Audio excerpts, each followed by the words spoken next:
Want to get really good at locating and evaluating the common bile duct? First, get to know the portal vein. The portal vein is easily located 2 centimeters below the xiphoid, beginning in transverse angle just below the xiphoid, and locate the superior mesenteric artery that you can see here in cross-section, the anechoic structure surrounded by the echogenic white collar.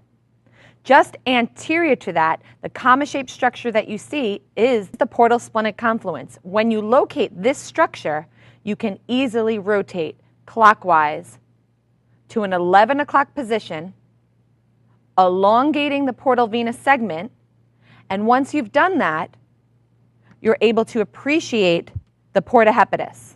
This is where you're going to find your common bile duct.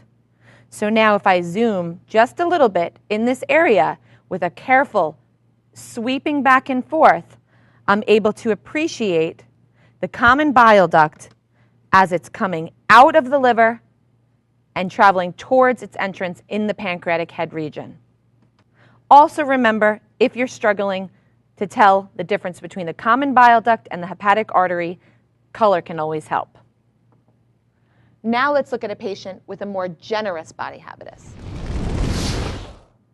You can see with this patient, we have a lot of bile gas, something we more typically see in our patient population.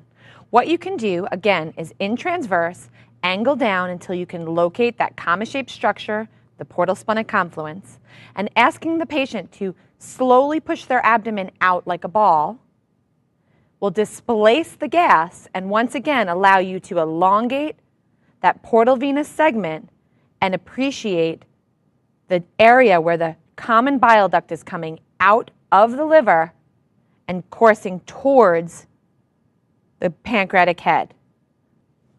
What we see here, most posterior, is the portal vein, and just anterior to that, I can appreciate this small structure coming out of the liver and coursing to the pancreatic head. Remember, to elongate any structure, you need to make micro rotations with your probe to fully evaluate the length of that individual structure. To measure the common bile duct, remember you're concerned with the inner to inner diameter of the structure at its widest point. Lastly, turning your patient to cubitus can always help alleviate and move some of that bile gas. That's how you evaluate the common bile duct. I hope you've enjoyed this scan tip. Now it's your turn.